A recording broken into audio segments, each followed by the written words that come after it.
Shalom para sedherek ingkang kinasih. Tepangaken kula Penatua Titi S. Mulyanti saking GKJ Purwantara Klasis Wonogiri. Kula badhe ngandharaken sabda winedhar dinten menika Setu 19 April taun 2000 selangkung. Kanthi jejer renungan ringkih. Ewadene minangka pepemut tumrap kita sedaya waosan kapendhet saking kitab Ayub 11 ayat 11 ingkang mekaten. Manungsa menawi sampun pejah, punapa saged gesang malih? Menawi mekaten, kawula gadah pengajeng-ajeng salaminipun kawula nglampahi kangelan ngantos dumugi ing giliran kawula.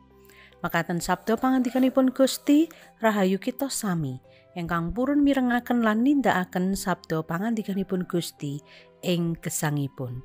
Haleluya. Amin.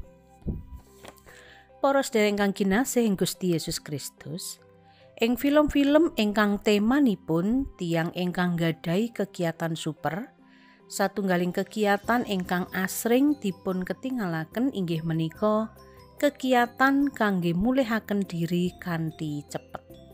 Contonipun, satunggaling pahlawan super ingkang dawah saking gedung tingkat ingkang inggil sanget, ananging awit piyambakipun saged mulihaken diri kanthi cepet, mila balung-balung ingkang risak utawi perangan badan ingkang tatu enggal saged pulih lajeng siap tanding malih nglawan mengsahipun.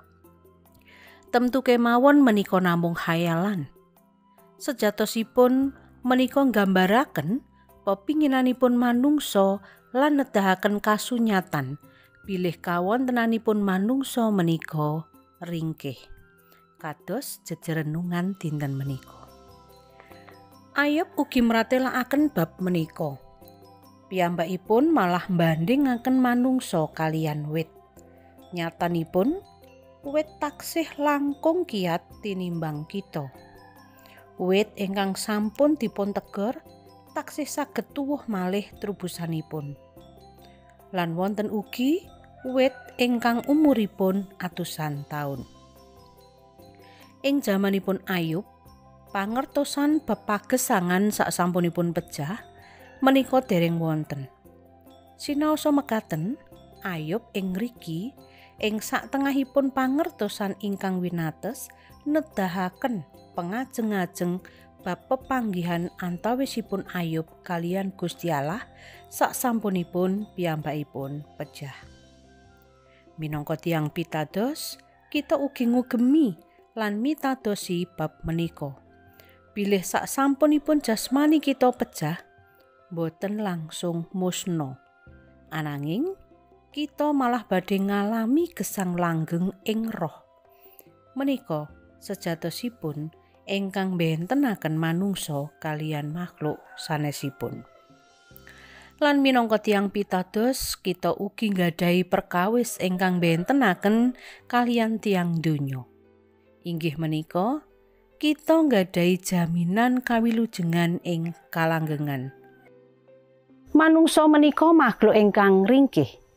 Sampun sakmestinipun jalari kita langkung ngatos-atos anggen kita nglampahi gesang menika. Sinaosa kita ringkih, kita nggadahi pengajeng-ajeng dhateng Gusti Allah. Menika sumbering kegiatan kita. Tiang sisa pinaringan libur yen nampi sabda kang maluhur. Tiang ringkih pinaringan kian kasinungan sehrama. Mugi Gusti berkahi. Amin.